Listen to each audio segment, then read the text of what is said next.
తెరపై సూర్యకాంతమ్మ కనిపించగానే జనం జడుసుకునేవారు.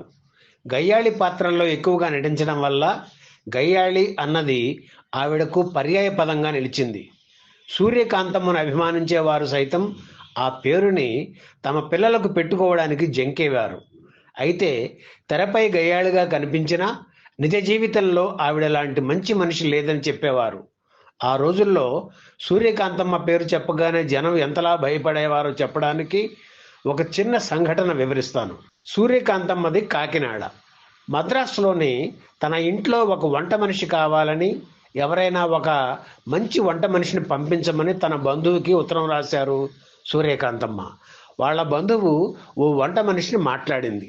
మద్రాసులో పని చేయాలని చెప్పింది, కానీ ఇతర వివరాలు చెప్పకుండా ఆ వంట మనిషిని రైలు ఎక్కించింది. రైలు కదలడానికి ఇంకా 10 నిమిషాల టైం ఉంది. సూర్యకాంతమ్మ బంధువుకి తెలిసిన ఆవిడ స్టేషన్లో కనిపించి, మద్రాసు వెళుతున్నావా అని అడిగింది.